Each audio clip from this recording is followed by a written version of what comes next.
Okay, so today we take a look at the way out of addiction. And maybe the first thing you say to yourself is, well, I'm not an addict. Okay, hold the phone just a minute. This is a topic in our particular geographical area that is really big right now. But remain open, please. I think once we take a little bit of liberty with the definition of addiction, I think we might find that this particular message out of Hebrews chapter 12 is very pertinent to each and every one of us on some level. Again, I want to encourage you, there's a whole series of very short 5, 6, 7-minute videos on the subject of addiction. If you go to Life Points and search box addiction, you'll see them there. And we can begin to get our hands around this very important topic, if not for yourself personally, but certainly for those maybe in your family, in your family history, in your neighborhood, in the workplace. It's best that we know how best to administer to other people. Like depression that we covered last week. You may not think about this, but someone who has cancer has a 25% greater likelihood of being depressed. Someone with PTSD has a 40% more likelihood of being depressed.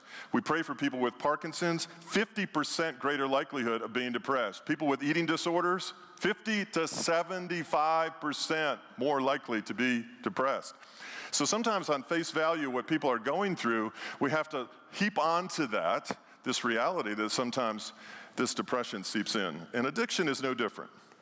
So let's get schooled up on it so we can understand ourselves and one another. Now we come to Hebrews 12, 1 through 3. It reads like this, therefore. Now, whenever you see the word therefore, you don't just keep going, you have to go back. We'll go back in a second. Therefore what? Like, because of what? What do you mean, therefore? Therefore, since we are surrounded by such a great cloud of witnesses, let us throw off everything that hinders and the sin. Listen to this. The sin that so easily entangles. Interesting. And let us run with perseverance the race marked out for us, fixing our eyes on Jesus, the pioneer and perfecter of faith. For the joy set before him, he endured the cross, scorning its shame. I like those words, scorning its shame, and sat down at the right hand of the throne of God. Consider him who endured such opposition from sinners, so that they will not grow weary and lose heart. Are you losing heart today? Let's see what the word has to say. Let's break it down. Surrounded by such a cloud of witnesses. Surrounded. That's a key word there. Surrounded. What does that mean? It means surrounded. It means, like the Israelites, who this letter is being written to, the Hebrews, they would have understood this to be the cloud by day and the fire by night. To be enveloped in, to be surrounded, to be hemmed in by goodness, to be hemmed in by God, to be in the presence of God. That's what this audience would have picked up on. Since we are surrounded by such a great cloud of witnesses, therefore, if you go back to the previous chapter, is the hall of faith, not fame, faith. And you have the list of all of these people had great faith. And they tell a little bit of their stories. So if you go back and read chapter 11, you'll see these are kind of the people that are surrounding us. These witnesses, these martyrs, these divine cheerleaders, these people who have set an example with their life of abandoning everything for the cause of Christ. Their testimonies ring out in their physical absence that you can press on, you can do it. Therefore, since we are surrounded by such a great cloud of witnesses, not that heaven is picking on you and watching you every day. That's not it. There's a testimony, there's a story, there's a victory story that it resides in each one of these people. And these things sort of speak to us, even through the scripture, even the previous chapter. There's a bunch of cheerleaders out there whose stories of our ancestors of faith before us that say, press on, press on, press on. I know you're in a bind. I know you're hurting. I know you're oppressed. I know you're down. I know you're enslaved. I know you're in exile. Whatever the case may be, they know they were there. And this great cloud of witnesses speaks to us in that way. I remember when I was just a kid in middle school, and you see, when you get to middle school and you play basketball, something really cool happens. The cheerleaders, there's a cheerleading team assigned to you now. They come to the basketball games, and when you go to the foul line, somebody, it didn't matter who, somebody was elected to go out and say, Gary, he's our man. If he can't sink it, no one can. And I thought, These goofy cheer and everything, pointing their toes and everything. And I always thought, wow, neat. I mean, I bet a lot of people could make a foul shot. If I couldn't do it, I'm sure there was a million other people who could make one. But at the moment, that cheerleader made you feel like, well, the pressure, you better make it. But besides that, you can make it. That's who these cloud of witnesses are. This martyrs that cry. There's a martyrs beneath the throne room of God. Right now, these martyrs are saying, how much longer before you avenge our blood? The people that have given of everything for the cause of Christ, in the name of Christ, of which we sing. There's a lot of people out there that didn't just sing a song with a nice lyric of sacrifice. There's a lot of people out there who were martyred, being martyred, will be martyred. They cheer us on. He says, therefore, since we are surrounded by such a great cloud of witnesses, then he says, throw off everything that hinders. I get this picture of a backpack on a hike, and it's full of like sand or weights, you know, and it's just like weighing down on you. And what he's saying is, listen, these people have been where you are, and they're telling you to press on. Now listen, we've got to figure out how to throw that backpack off. Because if we can throw that backpack off, we can not only walk, we can not only hike, we not even scale a mountain, we can run. The question is, how do we get that weighty backpack off of us with the cheerleaders pushing us towards letting it go? Jesus deals with this in so many different ways. He says, all those who are weary and what? Heavy laden with emotional baggage. All those who are weary and heavy laden, come unto me and I will give you rest. Let's get that thing off your back. And when we get into what an addiction is in a few minutes, I'm telling you what God would want for you and those listening and those who will listen is let's figure out how we get that thing off of you. It is weighing you down. Even the psalmist in Psalm 42 verse 5 says, why are you so downcast, speaking to his own soul? Why down? Why beaten? Why weighed down? Why restricted? Why enslaved? Psalm 3, this is beautiful. Like if you ever get to where, you know, you need someone to do this to you, he's the lifter of our head. He's our shield and the lifter, the glory and the shield and the lifter of our head. Cast your cares on me, he says, and I will sustain you and never let the righteous fall. How do you roll this weight off of yourself? How do you take this genetic predisposition? How do you take this family history? How do you feel this weightiness just keeps you from being flexible and moving and agile and mobile? And how do you throw it off? With the help of these exemplary martyrs cheering us on. Well, it's somewhere in this transaction. When Jesus said he was crushed for our iniquities, that's pressed down, like crushed. I think of like a junkyard where you're crushing an automobile. The weight of sin just, whoom, right on him. Crushed for our iniquities, Isaiah 53 and 5. And the Lord had laid on him the iniquity of us all. This thing that you're carrying, this baggage, this weight, this backpack that's keeping you from hiking. We're going to look this morning on how you take that and accept the fact that he took that for you as your substitute. And I can tell you, if you're dealing with a full-fledged addiction, you're not meant to do it on your own. It's not the will of God that you do it on your own. We're in need of someone beyond ourselves. We'll get to that in a second. C.S. Lewis put it this way. This is an incredible quote. Fallen man is not simply an imperfect creature who needs improvement. I hope you didn't come here just to improve today. Fallen man is not simply an imperfect creature who needs improvement. He is a rebel who must lay down his arms. Man, I like that. You can go to Barnes & Noble today, and you can go to the self-help section, and you can find out all different kind of ways on you can improve your life. You go over to the biblical section, and about 60% of the books are going to help you figure out how you lay down your arms, how you surrender, how you find victory in letting go, throwing off, surrendering.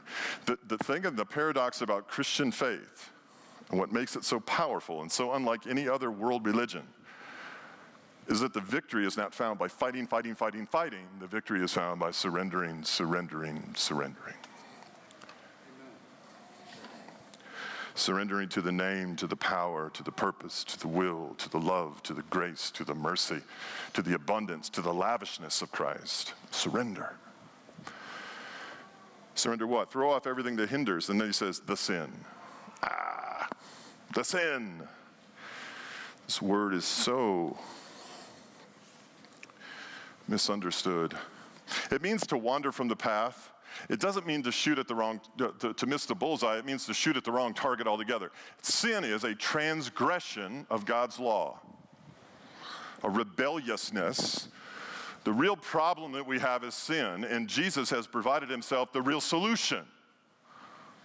The problem the challenge that we have in the world in which we live today, especially among college students, is that the culture has taught us that there is no sin, therefore we have really no problem.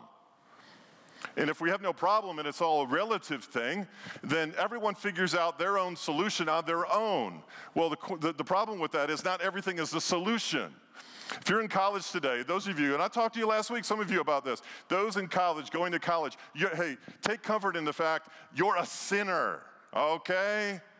And everyone you go to school with is a sinner. And we all fall short of the glory of God. It's not the end of the world because there's a real solution to that problem. And this is good, it doesn't lie within you. You don't want a solution coming from within you that is the very person who got you in the situation. You want someone beyond you, and that's Christ. It doesn't make you less than, it makes you more than valuable because he paid for you with his life. This is what makes you worthy. Not shame, not less than, not low self-esteem, not confusion, not fear, not trepidation. No, you're worth it. He came to pursue you. This is huge. He says, throw off everything that hinders. He said, the sin, here we go, that it so easily entangles you. Now, think about your life. Do you have something, some behavior, something in your life that seems to somehow, over the years, maybe even have picked up momentum, it kind of entangles you? I can't help but think of Spider-Man in this situation. It's either Spider-Man 1 through 25, any one of those. When he shoots the spider web on you, you're like, I can't move. And then he wraps it around you, and then you're like, that's it.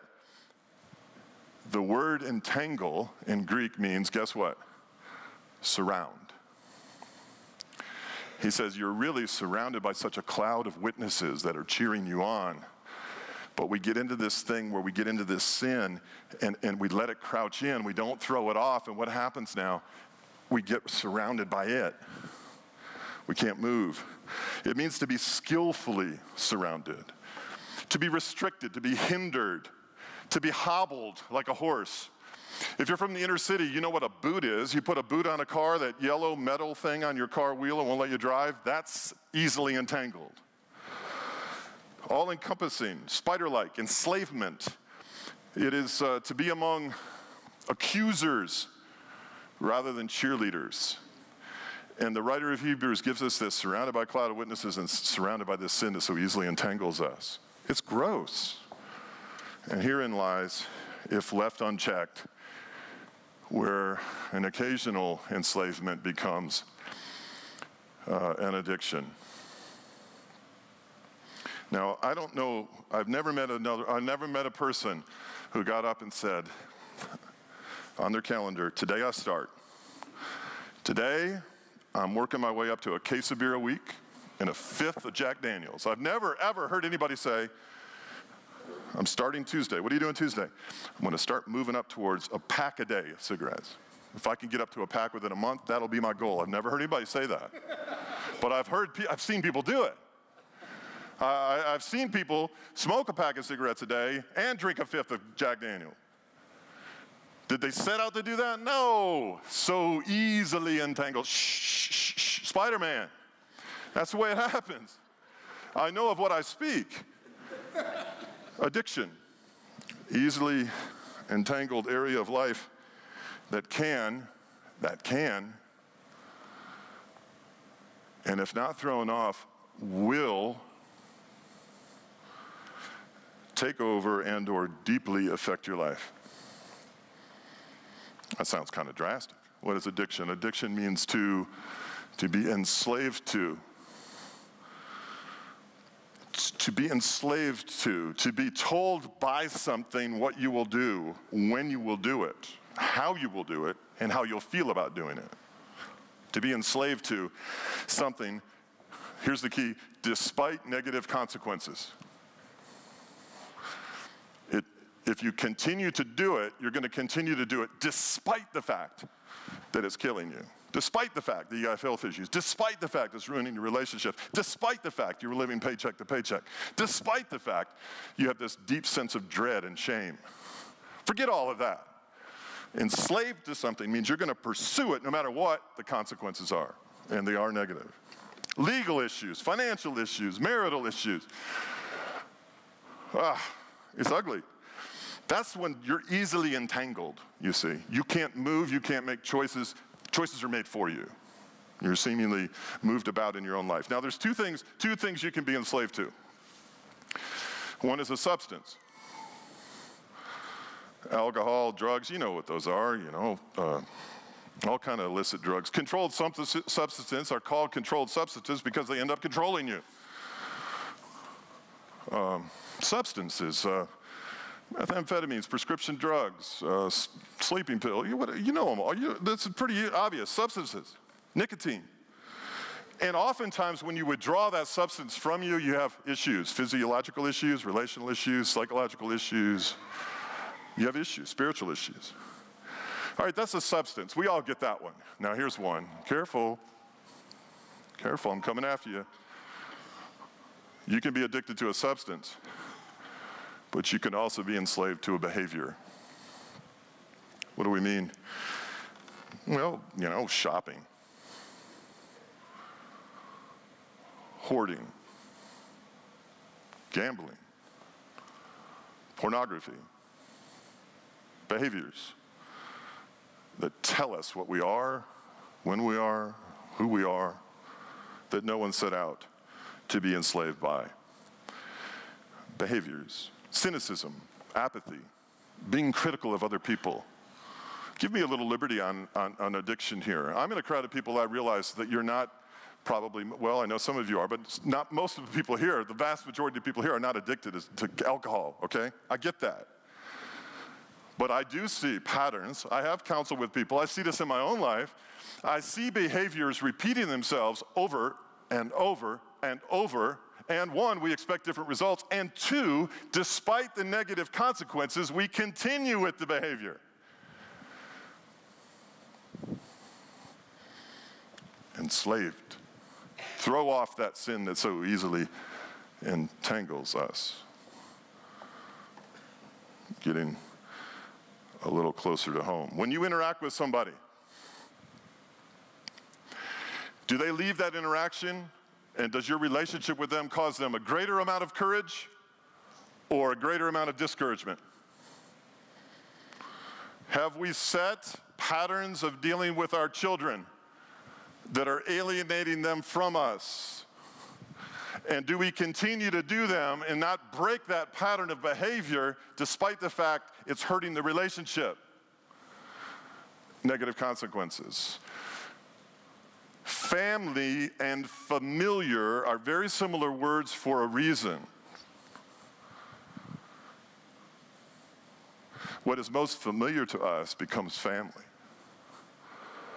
And we begin to operate with an MO that becomes predictable. And the problem, what's predictable is when you actually change the behavior, the people you're with still hear you saying what you used to say because it's so predictable that you're going to say it, even though you didn't, and they interact with you as though you said it. Do you have any of your conversations go, I didn't even say that? Yeah, but you've been saying it for 15 years. I kind of was expecting it, so I responded to you as though you said it. Enslaved. In a rut. So we become addicted to substances. We become addicted to behavior. Why?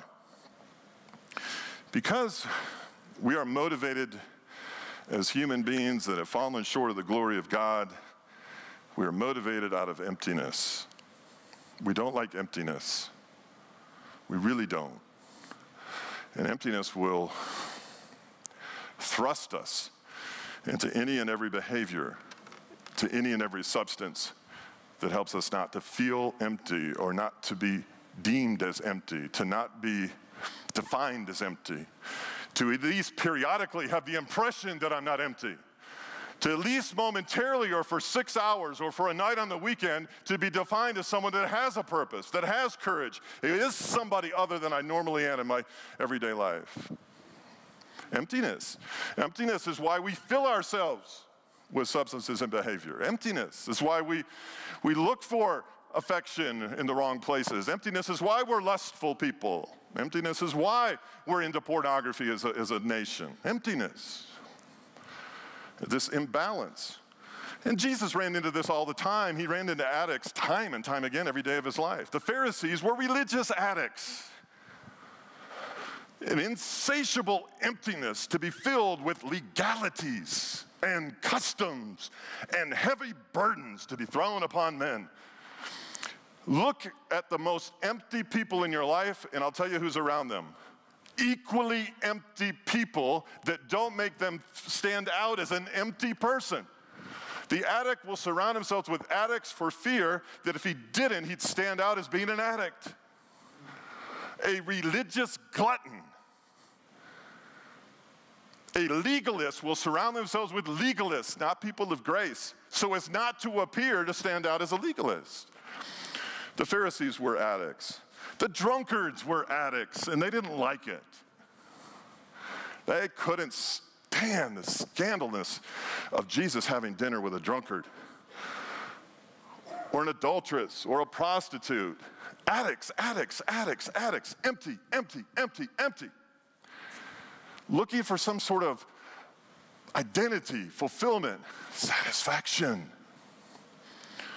Even the high priest, a religious glutton, motivated by in today's dollars, $1 billion corrupt industry of the temple sacrifices and money changing. There's addicts everywhere. Now, we like to define them as people that are sitting on a sidewalk, over a grate, staying warm, drinking a bottle. That's comfortable for us to do that. But friend, Gary included, do we have behavior in our life that so easily entangles us and puts us in a pattern, in a rut, in a direction, despite the negative consequences, we continue with it?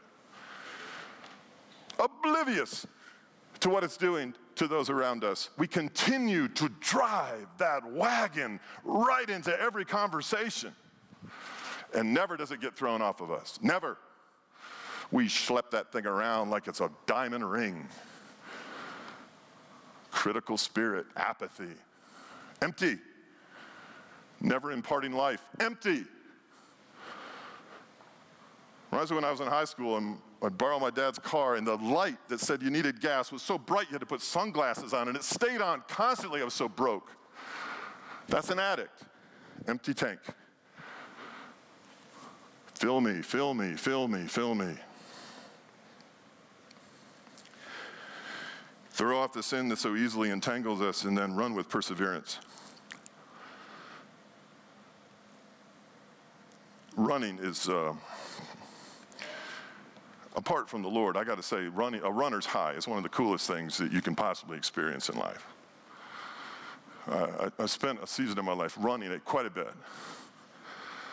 And there's something when you get a runner's high where the dopamine, the noradrenaline, and everything's coming through you, and you're running, and you can run faster and faster, and you look down and, hey, my legs are really moving. You can't even feel it. Of course, we can't run up here because you'd have to be a masochist to be a runner up here. That's a whole nother sermon.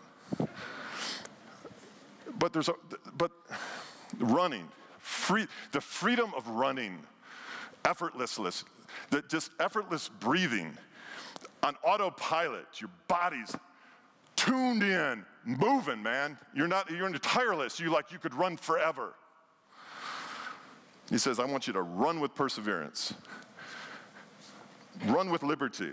I used to run in a marathon, in the Marine Corps marathon in Washington, D.C. They had a separate division for guys like me. It's called I'm not kidding, called the Clydesdale Division. That meant that you were, well, you weren't going to be seen anywhere on the track with a Kenyan. You were of the larger sort, big-boned men. And I had its own division, like, you're a Clydesdale. All right, thank you, I think. But I had my race. As a Clydesdale, I had my race. The Kenyans had their race. You have your race. Run freely. Run with liberty. Run the race marked out for you. One of the most important verses in the Bible that we don't understand, and it's very important we do. It's Philippians 4:19, or excuse me, 3:16. Philippians 3:16. Listen to this. Live up to what you have attained. Live up to what you have attained. What we like to do is compare ourselves to what we perceive others have attained. And then we'll compare and contrast our worth, our value, our growth, our maturity, our purpose, and our mission in life. No. Live up to what you have attained. What have you been taught? How have you been challenged? What does your race look like? Are you a Clydesdale? Do you have a pace? Are you running your race at your pace or someone else's race at their pace? The addict is fulfilled with being a good steward of what they've been given, the opportunities, the information, the teaching, the prayer, the encouragement. There's a race marked out for you, and there's one for me. They may even be different distances, at different paces. All we're trying to do in this church is to take every single person and move them one concentric circle inward closer to Christ. When you try to be Billy Graham with such high expectations in your race, you end up disappointed. One circle closer. The 120 to the 70 to the 12 to the 3 to the 1 into the glory of a relationship, an intimate relationship with Christ. Run your race, unencumbered, unrestricted, unbridled, living in the limitless possibilities of the stewardship that is imparted to you, that you are responsible for where you are in your life as a human being and as a believer. If you're not a believer, none of this is making sense to you right now, and it shouldn't. In fact, it should make you feel a little bit uncomfortable because your race hasn't started. Your race hasn't started, and that's okay too. It needs to start. But live up to what you've attained. And then he goes on to say, fix our eyes on Jesus. You heard it a million times. Stop. Let's call it 20-second timeout. Fix your eyes on Jesus. This is the temptation that exists in a church. Fix your eyes on politics. Fix your eyes on government. Fix your eyes on the community. Fix your eyes on one another. Fix your eyes on national politics. Okay, be aware, that's fine. But fix your eyes on Jesus. You can be in ministry and miss Christ.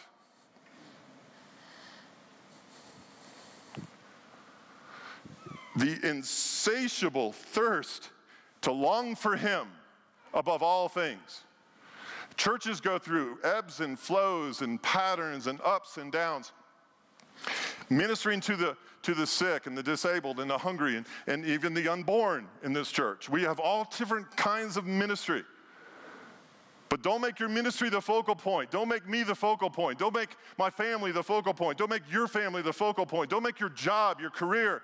Workaholics, you're enslaved to your job, which is costing you Immediately, so we're going to say time with your family. I would say even time fixing your eyes on Jesus, the author, the pioneer of your faith.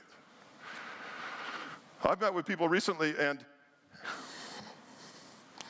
it's like this. Roll the tape. My life stinks. They told the story so many times, they can tell you how much pain they've been through, how long it's been happening. I'm going to accentuate this void in my life. I'm going to magnify it. By the 20-minute conversation, we've worshiped depravity. We've worshiped depression. We've worshiped emptiness. We've exalted it. Where is this name Jesus? Where is this fixation on him? As a pastor, you gotta get people to say, can we back to looking at Jesus? Can we get back to looking at him, Christ and him crucified? Because we get distracted by well-meaning, well-intentioned things. And I'm saying to you, your job's important, but he's more important. What happens is we get our eyes off of that, and we become empty. Empty. And we're not building one another up, we're tearing one another down. We're accentuating differences of opinion, differences of style, differences of everything. Fix your eyes on Jesus, the author, the pioneer, and perfecter of your faith. For the joy set before him, endured. Suffered. Prolonged passion, endurance. Crossed the finish line, scorning its shame. I tell you, we put some videos on Life Points, and the video that gets watched more than anything else is this word shame. People identify with shame, less thanness. You know, I'm not worthy, and it permeates our culture. Shame. People want to know about shame. It's an emptiness that you can only fill.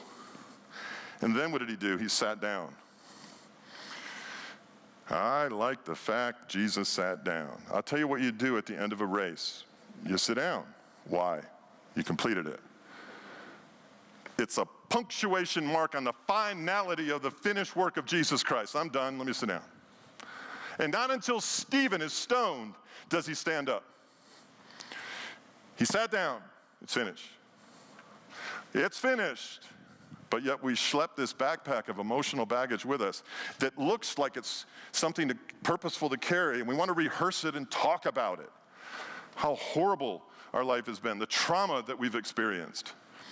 Okay, I get it. But can we fix our eyes on Jesus, the author? We're down at Western Carolina and having a wonderful opportunity to minister to athletic coaches and their families and their marriages and their athletic teams, and God's opening up some incredible doors. One of the first things I heard about down at Western is Thirsty Thursdays. Thirsty Thursdays. That's where everybody goes out and gets drunk. Thirsty Thursdays, the greatest thing that happened to a college ministry since the scripture. Thirsty Thursdays draw people to a deeper level of thirst for Christ. They don't realize it. Thirsty Thursday. Great for ministry.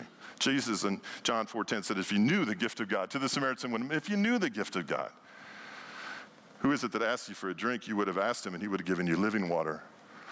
John 7:38, let anyone who is thirsty, he says, let anyone who is thirsty come to me and drink. Psalm 42, 1-3, as the deer pants for streams of water. Picture the deer, as the deer pants, parched, throat cracking, panting in the desert of Judea. As the deer pants for streams of water, so my soul pants for you. It pants for you, my God. Not God, my personal God. I long for you. I pant for you. I got to have you. Oh.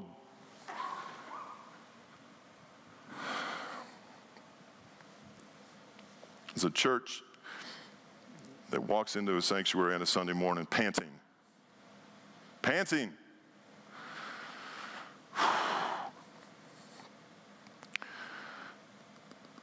Drink or die. That kind of panting. Drink or die. Christ or death.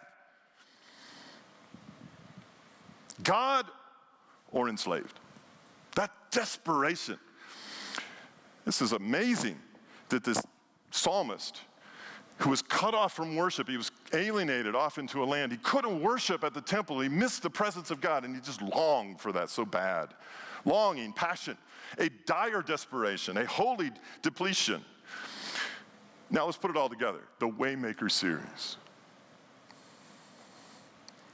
There can be an upside to being hemmed in by the mountains, facing the Red Sea with 600 chariots chasing you. There can be an upside.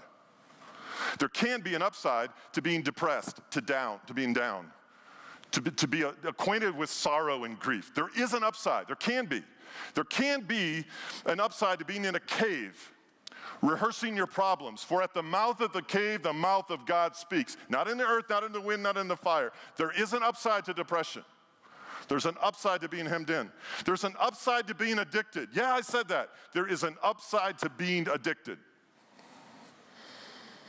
There is an upside to being dissatisfied. If your addiction leads you to a place of powerlessness, if being hemmed in causes you to be desperate for an intervention that gives glory to God and no one else, it was a good thing.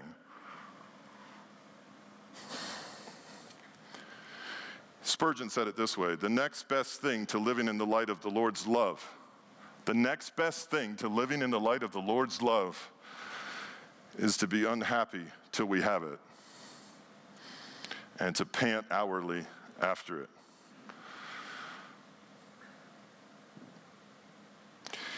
A nation ruled by lust, a nation empty, a nation desperate, a nation afraid of terror, a nation in deep debt. All great things, if they reveal a dissatisfaction and an emptiness and an abandonment and a powerlessness and a humility that causes that nation and her church to cry out and pant and long to drink or die. And we ask God, why are you allowing this? I just gave you the answer: to bring us to a place of parchness, desperation, to where we fix our eyes on Jesus, the author and perfecter. If you want to speak in addiction terms, you hit bottom. You hit bottom. When this country hits bottom, there's going to be an outpouring of the Holy Spirit unprecedented for the thirst and the longing and the desperation of its people. Addiction moves in stages. The first one is sort of recreational. Recreational use, recreational behavior. Recreational behavior eventually turns to sort of regular behavior. I regularly complain. I regularly am dissatisfied. I regularly am going to put you down. I regularly I'm going to do this. And I experimented with it, and it felt good, and I felt empowered, and now I'm going to do it on a regular basis. I'm going to try a few cigarettes. I'm going to drink a little bit. I'm going to do this. And eventually what happens in this regular routine is that it becomes risky. The regular becomes risky because people are starting to say something. Do you need the sixth glass of wine? See, the riskiness kind of gets in there. And what was recreational has become regular, and now it's risky. Now it's people are starting to say, what is going on here? And we immediately think, well, don't judge me. Don't do that. I'm not judging you. I'm pointing out there may be a possibility that there's an area of emptiness we're trying to fill. That's not judging. That's loving. Are we empty? And then after recreation and regular and after risky and after your behavior begins to hurt the relationship, or it's a detriment, or there's a time lost, or whatever it is, financial, legal, whatever, then you enter into this stage of dependency. Dependency is, all right, you're telling me what I need to do. When I need to do it, I'm listening. Tell me. I know it's going to hurt, and I know it's going to cost me. I'm going anyway. How did we get there? And I'm saying to you today, it's okay if somewhere in that process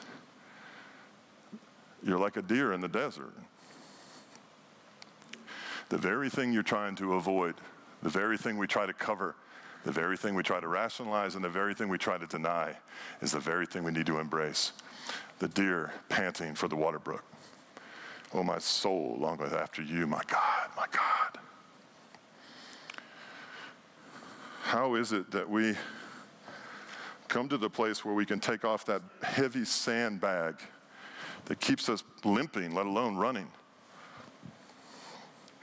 Parallel that heaviness with a desperation. And if we resist the desperation, a loving God, a loving, pursuing, lavishing God, he'll get you there. He'll get you there. For he allows it. He allows anything to happen in our life whose result will bring him glory and bring us into his lap where we pull on his beard and say, Abba, Father, Abba, Father.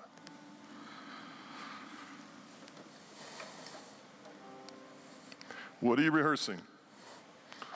What's your MO? What is it costing you? Why are we continuing to schlep that around? What conscious decision can we make today that that behavior has me? I don't have it.